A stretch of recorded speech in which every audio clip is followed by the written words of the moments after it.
హల్లెలూయా. దేవునికి స్తోత్రం. అందరికీ వందనాలు. అనుదిన ఆత్మీయ ఆహారముగా ఈరోజు దేవుని యొక్క వాక్యము అపోస్తలుడైన పౌలు కొరింథీయులకు రాసిన మొదటి పత్రిక 10వ అధ్యాయము 13వ వాక్యము.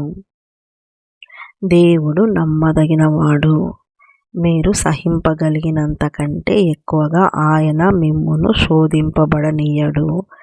అంతేకాదు, సహింపగలుగుటకు ఆయన శోధనతో కూడా తప్పించుకొని మార్గము కలగజేయును. హల్లెలూయా. దేవునికి స్తోత్రం.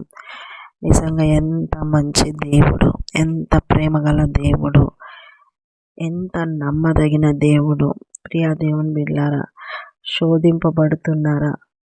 శోధనలలో ఉన్నారా? బాధల్లో ఉన్నారా? కష్టాల్లో ఉన్నారా? ఏ శోధనైనా, ఏ పరీక్ష అయినా దేవుడు అంటున్నాడు, సహింపగలిగినంత కంటే ఎక్కువగా ఆయన మిమ్మల్ని శోధింపబడనీయడు. చూస్తారా ఎంత సహాయకుడుగా ఉన్నాడో. ఎంత నువ్వు సహించుకోగలుగుతావో అంతనే నీకు శోధన అనుమతించబడుతుంది. ఆయనే దగ్గరుండి శోధకుని గద్దించేవాడుగా ఉంటున్నాడు. ఎక్కువ శోధనకు నిన్ను గురి చేస్తే గద్దించే దేవుడుగా ఉంటున్నాడు. దేవుని బిడ్డలారా, ప్రతి పరీక్షలు చూడండి. ఎల్కేజీ వాళ్ళకి ఒక రకమైన పరీక్ష, 10th క్లాస్ వాళ్ళకి ఒక పరీక్ష. మ్యాథ్సే చెప్పినట్లయితే మరి ఎల్కేజీ వాళ్ళకి, ఫస్ట్ 5th అట్లా స్టాండర్డ్ వాళ్ళకి ఒక రకమైన మ్యాథ్స్ ఉంటుంది. అదే 10th ఇంటర్ డిగ్రీ వాళ్ళకి ఒక రకమైన మ్యాథ్స్ ఉంటుంది. LKG 5th class students 10th class inter maths చేయలేరు కదా, చేయలేరు. అట్లనే టీచర్ కూడా వాళ్ళకి వాళ్ళ స్టాండర్డ్ని బట్టించి వాళ్ళకి పరీక్షలు ఉంటాయి. 5th క్లాస్ స్టూడెంట్కి 10th ప్రాబ్లం ఇవ్వదు కదా, టీచర్ ఇవ్వదు. ఎందుకంటే ఆ కెపాసిటీ, ఆ స్టాండర్డ్ లేదని తెలుస్తుంది అన్నమాట. ఆ వయసు కూడా లేదు. అలాగే దేవుడు కూడా ఏ శోధనైనా కానీ, ఆయన కూడా ఏ పరీక్ష అయినా నీకు అనుమతింపబడాలి అంటే నీ యొక్క స్టాండర్డ్ ఆయనకు తెలుసు, నీ విశ్వాసం ఆయనకు తెలుసు, నువ్వు ఎంత సహించుకోగలుగుతావో ఆయనకు తెలుసు. అందుకే బాధపడొద్దు, భయపడొద్దు. నీ దేవుడు నీకు తోడున్నాడు. దేవుడు నమ్మదగినవాడు. నువ్వు ఆయన దగ్గర ఉన్నప్పుడు నీకు వచ్చే ప్రతి శోధన ఆయన చూస్తుంటాడు, ప్రతి పరీక్ష ఆయన చూస్తూ ఉంటాడు.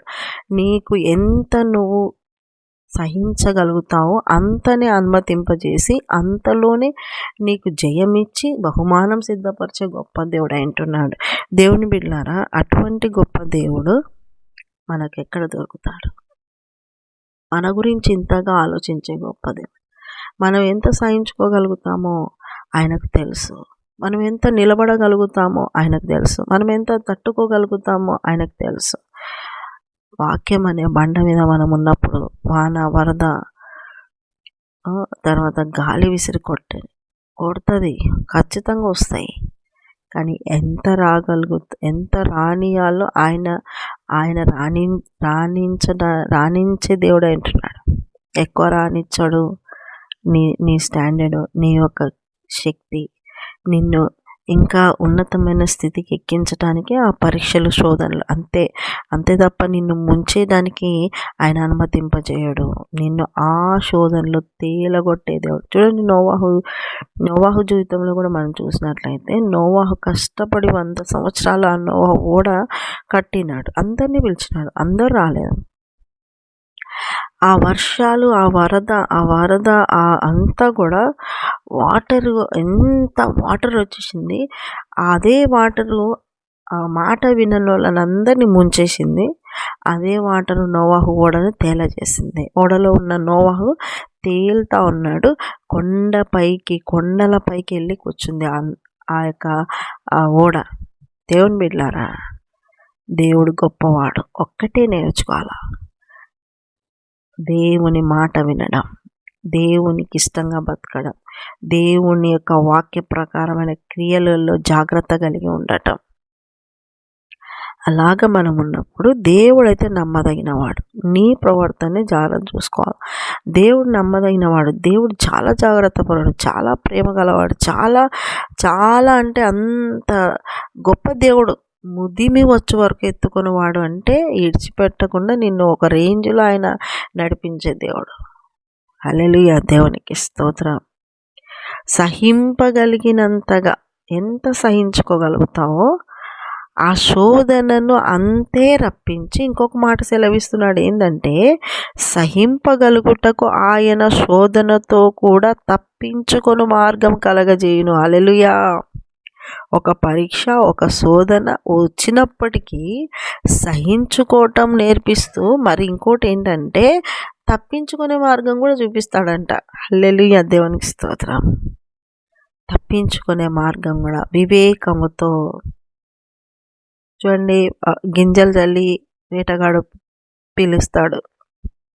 వేటగాడు గింజలు చల్లి ఆ పక్షులకు ఊరేస్తాడు, వల వేస్తాడు, ఊరిగా వేస్తాడు.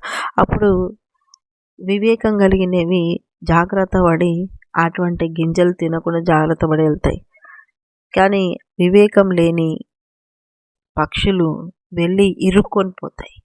కాబట్టి వివేకం ఉండి తప్పించుకునే మార్గం కూడా ఆయన చూపిస్తాడు. ఎంత గొప్ప దేవుడు! ఆ విధంగా దేవుని వాక్యం ఎంత గొప్పగా రాయబడింది. ఈ మాటలు నీ హృదయాల్లో నాటబడాల. పరీక్షల్లో ఉన్నావా, శోధనలో ఉన్నావా, ఇదిగో దేవుని దగ్గర నువ్వు ప్రార్థన చేయాల్సింది ఒకటే, సహించుకునే కృప దయచేయి ప్రభువా. తట్టుకోవడానికి సహాయం దయచేయి, ఓర్చుకోవడానికి సహాయం దయచేయి, భరించడానికి సహాయం దయచేయి, నిలబడడానికి శక్తి దయచేయి ప్రభువా. నీ చిత్తమైతే తప్పించుకోవడానికి మార్గము చూపయ్యా. నేను తట్టుకోలేకుండా, భరించలేకుండా, తట్టుకోలేకుంటున్నానయ్యా. ఈ శోధన, ఈ బాధ, ఈ పరీక్ష తప్పించుకునే మార్గం నాకు తెలియజేయ ప్రభు అంటే ఖచ్చితంగా ఆ శోధకుడి నుండి, ఆ శోధన నుండి, ఆ పరీక్ష నుండి తప్పించబడే మార్గమును నీకు ఆయన్నే తెలియజేస్తాడు. అట్టి కృప, అట్టి అనుభవాలు, అట్టి ఆత్మీయ స్థితులలో సహించుకుంటూ నిలబడే సామర్థ్యం మీరందరూ పొందుకుందరుగాక. ఆమె చిన్న ప్రార్థన చేసుకుని, ఏసయ్యా నీకు వందనాలు. విన్నవారిని దీవించండి, ఆశ్రయించండి, ఆరోగ్యాల్లో ఇచ్చేయండి. నమ్మదైన దేవుడవయ్యా, నీ సన్నిధిలో అందరూ కూడా నమ్మకంగా ఉండే కృపతో నింపమని యేసు పరిశుద్ధ నామములో అడుగుతున్నాం మా తండ్రి. ఆమేన్, ఆమేన్. యేసు రక్తమే జయం, సిలువ రక్తమే జయం. ప్రవేశ నామానికి సంపూర్ణ విజయం కలుగును గాక. Amen, amen, amen. Good morning. Praise Lord. దేవుడు మళ్ళీ దీవించి ఆశించును గాక. ఆమేన్.